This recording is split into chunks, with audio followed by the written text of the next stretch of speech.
Mesdames et messieurs, bonjour. Je vous remercie d'avoir accepté de venir assister à cette cérémonie qui se passe dans des conditions sanitaires restrictives et ce qui explique que nous soyons si peu nombreux.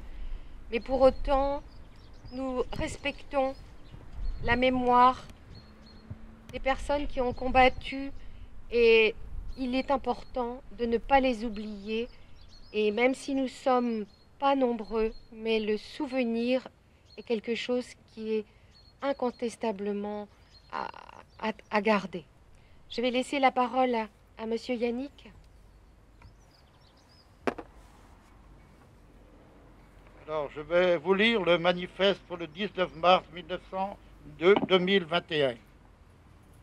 En ce jour anniversaire du cessez-le-feu, qui a mis fin officiellement le 19 mars 1962 à la guerre d'Algérie, souvenons-nous. Unis dans l'épreuve, meurtris par une guerre qui a détruit leur corps et troublé les esprits, les anciens combattants en Algérie, Tunisie et Maroc honorent la mémoire de leurs 30 000 frères d'armes morts pour la France. Dans la simplicité et le recueillement d'une cérémonie empreinte d'émotion, ils affirment leur détermination de ne jamais oublier. Se souvenir et faire prendre conscience du drame qui s'est déroulé de l'autre côté de la Méditerranée, où dans ce pays inondé de soleil, au fusil on éteignait la lumière. Se souvenir de cette douloureuse page de notre histoire commune, dont les plaies sont encore vives en France et en Algérie. C'est arracher à l'ignorance. C'est savoir y puiser les leçons pour prémunir les jeunes et futures générations de l'âpreté des guerres et de la misère. C'est agir pour un monde plus juste, plus solidaire, plus fraternel, dont dépend l'avenir de l'humanité. Nous exprimons notre reconnaissance aux personnalités civiles et militaires présentes à nos côtés et déterminées à transmettre les valeurs du monde combattant auxquelles sont très attachés. Leur soutien nous encourage à poursuivre nos travaux mémoriaux en partenariat avec des personnalités d'origine et milieux très divers. Nous affirmons ainsi notre volonté de contribuer à tisser le fil conducteur de l'histoire pour une écriture des vérités sur la guerre d'Algérie et le renseignement de l'école pour mieux les appréhender. C'est aussi exprimer notre volonté de réconciliation et de paix. Notre vécu ne saurait nous laisser indifférents du temps présent. Aujourd'hui, des enfants de la France, dont certains sont proches de nous, sont engagés à plusieurs théâtres d'opérations extérieures. Nous saluons l'engagement de ces forces vives du monde combattant. Nous honorons la mémoire de nos jeunes frères d'armes dont la disparition doit nous incliner à un devoir de vigilance. Ensemble, veillons à tisser et préserver ce lien intergénérationnel si précieux afin de se faire entendre pour un avenir de paix. Pour le Comité national, Georges Drouillot, président de la commission Mémoire et Histoire.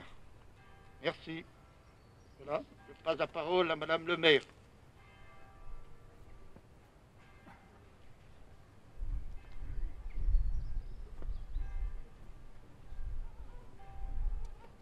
Ouvrez le banc.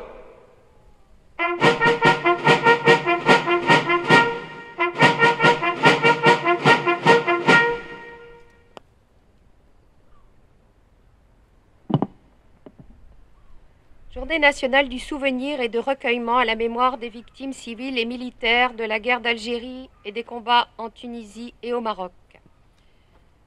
La paix n'était pas encore là, mais une guerre de 8 années allait s'achever. Un horizon se dessinait, celui de la sortie d'un conflit usant, âpre, déchirant et à bien des égards dramatique. Et pourtant, si le règlement de la guerre d'Algérie se profilait, et malgré la fin officielle des hostilités, les violences et le cycle des représailles ne s'éteignirent pas. Au contraire, ils avaient et ils allaient encore endeuiller les deux rives de la Méditerranée. Le 19 mars 1962, un tournant décisif fut pris. Il bouleversa la vie de millions de femmes et d'hommes, en France comme en Algérie. Pour des milliers de familles, il y eut un avant et un après. Nous nous souvenons aujourd'hui qu'il y a 59 ans, à midi, le cessez-le-feu était proclamé sur l'ensemble du territoire algérien en application des accords d'Évian signés quelques heures plus tôt. Ces accords annonçaient une nouvelle relation entre la France et l'Algérie. Dans ce temps de transition, au soulagement des uns faisait écho la détresse des autres. Aux espérances qui grandissaient répondaient les blessures qui se creusent. Pour des milliers de soldats, c'était la promesse d'un retour dans leur foyer. Ils étaient des appelés et rappelés du contingent, des militaires de carrière, des forces de l'ordre de métropole et d'Afrique du Nord. Ils venaient de toutes les strates de la société. Près de 30 000 d'entre eux avaient été tués, près de 70 000 blessés. Ceux qui en sont revenus sont souvent restés marqués par ce qu'ils ont vu, par ce qu'ils ont vécu. Certains empreints par un sentiment de défaite. Aucun d'entre eux n'a oublié. Pour les pieds noirs, les soldats membres des formations supplétives, les harkis pour les Français de toutes origines, qui firent le choix de la France, les semaines qui suivirent furent celles de l'exil ou des représailles sanglantes, celles du déracinement entre incompréhension et ignorance. En nombre, des Français d'Algérie quittèrent une terre aimée, souvent natale, pour commencer une nouvelle vie dans un pays pour beaucoup méconnu. Aujourd'hui, nous nous souvenons également des civils, de toutes origines et de toutes confessions, victimes des violences, des exactions et des attentats. Nous nous rappelons de tous les disparus. Ces événements ont bouleversé notre pays, notre société et nos institutions. Ils ont ébranlé notre nation et nous le mesurons aujourd'hui encore. La mémoire de la guerre d'Algérie est plurielle, complexe, parfois encore brûlante. Incontestablement, nous sommes les héritiers de ce temps. C'est pour cela que le président de la République souhaite que nous portions un regard de vérité sur notre histoire commune, avec une volonté de rapprochement et de respect de chaque mémoire. À l'instar de cette journée nationale, la France reconnaît toutes les mémoires, n'en occulte aucune, et travaille à construire une mémoire apaisée.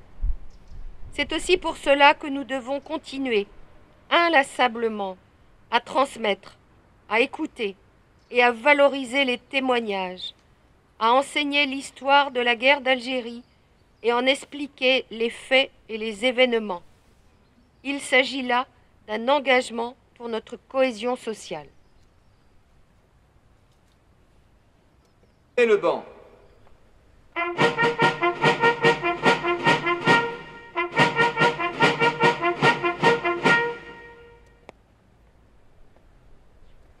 Ouvrez le banc.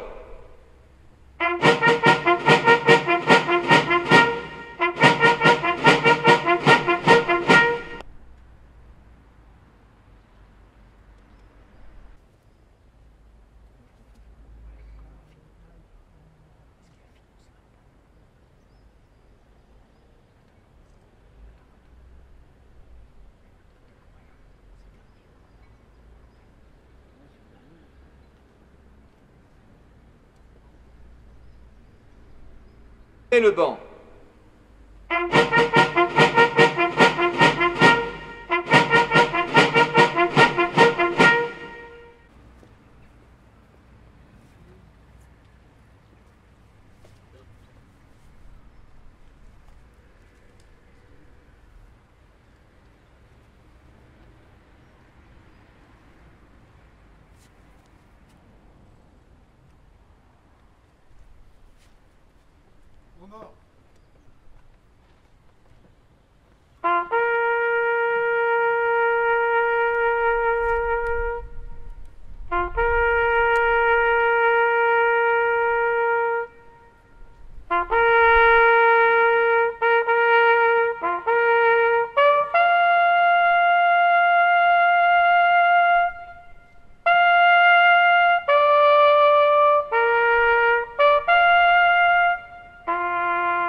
Bon, ben, je vous remercie d'avoir assisté à cette petite cérémonie.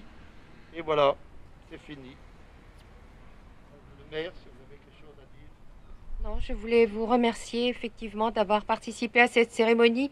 C'est vrai qu'elle n'a pas le retentissement des autres années et j'espère que la prochaine fois qu'on se réunira, c'est-à-dire pour les déportés, on pourra avoir une cérémonie avec plus de monde et pour le 6 mai, le 8 mai, pardon, également. En tout cas, merci à vous d'avoir fait le déplacement et ben écoutez, j'espère qu'on va s'en sortir de cette maladie. Merci à vous.